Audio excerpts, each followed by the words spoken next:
Hello friends, जैसा कि हम देख रहे हैं सिल्वर अपने ऑल टाइम हाई $120 से गिर के आज $58 पे आ गया है। एंड आपको यहाँ पे भी बाई करना चाहिए या नहीं ये तो और किसी वीडियो में देखेंगे। आज मैं सिर्फ कुछ फैक्ट्स लाया हूँ जिससे आपको क्लियर हो जाएगा सिल्वर कितना डिमांडिंग है AI, EV, data centre, specially solar panel industry में। ये सिल्वर इंस्टीट्यूट की वेबसाइट है जो सिल्वर का ट्रैक रखती है। हम इसकी 2026 की सर्वे रिपोर्ट को देखते हैं। ये रिपोर्ट 92 पेज की है। मैं स्पेशली इसके जा रहा हूँ 11 पेज पे, क्योंकि सबसे इंपॉर्टेंट है हमारे लिए यही सिल्वर की सप्लाई और डिमांड को समझना। हम इसको थोड़ा सा एंड से समझते हैं। जैसे इन जनरल आप देखते हो जो भी वीडियो या इन्फ्लुएंसर आपको इस चीज के बारे में बताता है, सिल्वर डिफिशिएंट पे चल रहा है, मतलब जो सिल्वर की सप्लाई है वो कम है और उसकी डिमांड हाई है, जिसकी वजह से एट द एंड हमें नेगेटिव रिजल्ट मिल रहा है। ये सारे नंबर्स आप देख सकते हैं मिलियन ऑन्स में है।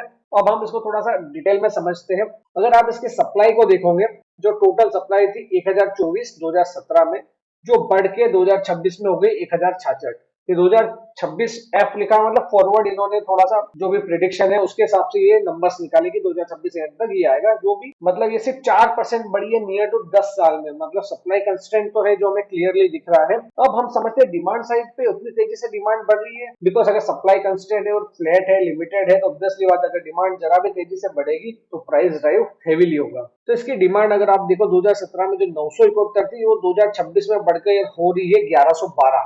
मतलब डिमांड 10 साल में भी सिर्फ 14% बढ़ी है। अब इस डिमांड में भी हमको जो मेन इंपॉर्टेंट है हमारे लिए वो है इंडस्ट्रियल डिमांड। इंडस्ट्रियल डिमांड कितनी तेजी से बढ़ रही है। अगर हम इंडस्ट्रियल डिमांड में जाते हैं तो देखिए आप 528 2017 में थी, जो बढ़ के 640 हो गई है लगभग। मतलब आप इंडस्ट्री डिमांड की भी बात करो तो वो भी सिर्फ किस परसेंट बढ़ी है लास्ट 10 साल में। अब हम जो मेन सबसे इंपॉर्टेंट है हम वो देखते हैं विथ, मतलब ये अपना जो सोलर पैनल्स वगैरह है उसमें कितना डिमांड बढ़ा है। अगर उसका 2017 में देखें तो आप 99 था, जो कि डिमांड बढ़ के 151 हुआ है। मतलब ये भी नियर टू 52% ग्रोथ हुआ है। बट इसमें सबसे इंटरेस्टिंग बात यहाँ पे आ रही है, जब आप देखोगे 2023-24 का ये था 192 197। अब ये 2026 तक में भी 151 प्रोजेक्ट हो रहा है। मतलब ये गिर रही है। इसकी डिमांड गिरने का सबसे बड़ा रीजन है 2020 में जब सिल्वर $30 हिट हुआ था, उसके बाद से उन्हें पता चल गया था कि अगर हमें इसे अफोर्डेबिलिटी में रखना है तो सिल्वर की डिपेंडेंसी कम करना होगी।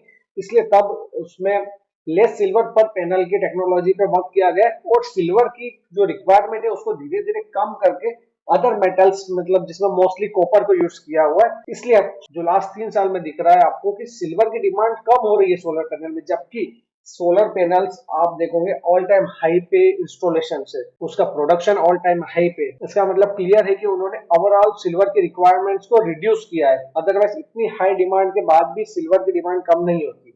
और मेरा एक और ऑब्जर्वेशन था, अगर आप ये टोटल देखोगे कि इंडस्ट्री जो भी नीड है, अगर आप ये मैंने देखा 2011 से लगभग ये इंडस्ट्री नीड 550 से 650 की रेंज में ही मूव कर रही है। मतलब इंडस्ट्री डिमांड में कहीं पे डिमांड कम हुई है, कहीं पे बढ़ी हुई, बिकॉज सबको पता है सिल्वर एक कॉस्टली मेटल है। उस पर डिपेंडेंसी रही तो वो अफोर्डेबल नहीं बन पाएगा। जैसे आप ये देख रहे हो फोटोग्राफी कंटिन्यूस रिड्यूस हो रहा है। ये 2011 के टाइम पे 100 मिलियन ऑन से भी ज्यादा थी रिक्वायरमेंट फोटोग्राफी फील्ड में 2011 के पहले 2008-7 के टाइम पे। तो वो चीज वहां से कम हो गई तो उसका यूटिलाइज बढ़ गया सोलर में। ठीक है, फिर रियल क्वेश्चन आता है कि डिमांड इतनी कहां पे आ रही है, क्यों प्राइस फिर इतना बढ़ रहा है। उसका रीजन है रिटेल पब्लिक। अगर आप देखोगे कॉइन्स एंड बार की डिमांड तो 155 मिलियन ऑन से ये बढ़ के हो गया था 257। इसका मतलब है रियल में देखा जाए तो ग्रोथ यहाँ पे ज्यादा हुई है। यहाँ पे 60 से 65% ग्रोथ हुई है जहाँ कॉइन और जो बार एक्यूमुलेट किया है लोगों ने। इसके बाद अगर आप देखोगे ईटीएफ का इन्वेस्टमेंट, ईटीएफ का इन्वेस्टमेंट पहले कुछ भी नहीं था जब ये डिफिशियंसी क्रिएट नहीं हो रही थी। जब तक डिफिशियंसी बहुत कम थी तब तक ईटीएफ कुछ भी नहीं था। बट आफ्टर दैट आप देखोगे ईटीएफ बाइंग कितनी हैवी, मतलब रियल डिफिशियंसी हो रही है ईटीएफ बाइंग, और जो अपन रिटेल पब्लिक सिल्वर्स को गैदर कर रही है। ठीक है, मतलब आप क्लियरली देख रहे हो इंडस्ट्री साइड पे कोई डिमांड नहीं बढ़ रही है। इंडस्ट्री साइड की डिमांड की ग्रोथ काफी काफी कम है। बट मेन चीज हो रही है हमारी साइड से स्पेकुलेशन, हमारी साइड से प्रोजेक्शंस, जिसकी वजह से सिल्वर ड्राइव कर रहा है। अगर आप सिंपली 2026 की डिफिशिएंट देखें तो -76 आ रहा है, जो कि 2019 में भी था। ठीक है, और 2019 में सिल्वर की प्राइस थी सिर्फ $20। ठीक है, $20 उससे भी कम पे ट्रेड हो रहा था 2019 में, जो कि आज अभी इतना करेक्शन गया $58 है। अगर हम इन्फ्लेशन एडजस्ट भी करते तो $20 का वो हो जाता है $30। मतलब इतना हाई हम लोग स्पेकुलेट कर रहे हैं। इन रियलिटी में सिल्वर की कोई इतनी खास डिमांड नहीं है। आप देख लो 2024 के बाद से ये डिमांड रिड्यूस भी हो रही है। ठीक है, हमने सप्लाई डिमांड तो देख ली है। अब एक और सेक्शन है जो इम्पोर्टेंट है, वो है कि सिल्वर को माइन करने में क्या कॉस्ट लग रही है। इसके लिए होता है इसकी AISC कॉस्ट, मतलब ऑल इन सस्टेनिंग कॉस्ट, जिसमें अगर आप देखोगे टेबल में दो प्राइमरी सेक्शन है, एक है प्राइमरी सिल्वर माइन और एक है बाय प्रोडक्ट सिल्वर माइन।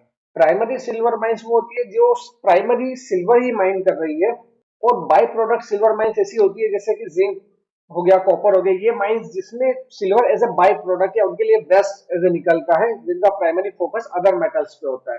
तो अगर हम इसका 2025 का डेटा देखें तो इसमें आप देख रहे हैं कि नेट AISC कॉस्ट उनको बैठ रही है $18 पर ऑन्स और ग्रोस कॉस्ट बैठ रही है $34 पर ऑन्स। अब ये $34 कॉस्ट जो उनको बैठ रही है ग्रोस, इसमें से क्या होता है कि सिल्वर माइनिंग के टाइम पे भी अदर मेटल्स मिलते हैं, उस मेटल्स को सेल करके जो भी कॉस्ट बचती है, उस मेटल को जो भी अपन सेल कर दिया उसको इसमें से माइनस करेंगे तो उनको नेट सिल्वर की कॉस्ट मिलती है। तो नेट सिल्वर की कॉस्ट हो गई यहाँ पे $18। सेम बाय प्रोडक्ट में जो भी उनको वेस्ट में सिल्वर मिल रहा है उसकी कॉस्ट उन्हें $10.80 पर ऑन्स ही पड़ रही है। अब सिल्वर के केस में रियलिटी ऐसी है कि 70% सिल्वर जो होता है वो बाय प्रोडक्ट से प्रोड्यूस होता है, मतलब सिर्फ 30% सिल्वर है जो रियल में सिल्वर माइनिंग से आ रहा है, बाकी 70% जो सिल्वर है वो कोई दूसरी मेटल के बाय प्रोडक्ट्स में से निकल रहा है।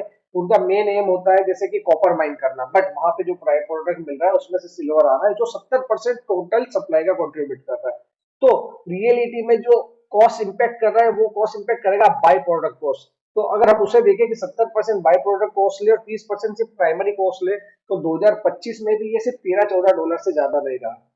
मतलब ये, और ये रीजन टू रीजन वेरी करता है, अलग अलग जोन के हिसाब से, अलग अलग जियोग्राफी के हिसाब से इसकी कॉस्ट होगी। अगर हम मोटा मोटा भी देखें तो सिर्फ $15 सिल्वर की माइनिंग कॉस्ट है, उसके अगेंस्ट आपने उसको $120 तक पहुंचा दिया है। इन रियलिटी डिमांड में भी कोई खास प्रेशर नहीं था, बस था फोमो। अब सबसे बड़ी इशू और सबसे बड़ी बात यही है, क्या सिल्वर 5 लाख जा रहा है? अब आप ये डेटा को देखिए और समझिए कि आप किस तरीके से फोमो और कई कई बातों में किसी भी प्राइस पे कुछ भी चीज खरीद लेते हो। करंट मार्केट प्राइस के हिसाब से सिल्वर को हम किस तरीके से ट्रीट करेंगे उसके लिए मैं एक सेपरेट वीडियो बताऊंगा। ठीक है, मिलते हैं हम नेक्स्ट वीडियो में।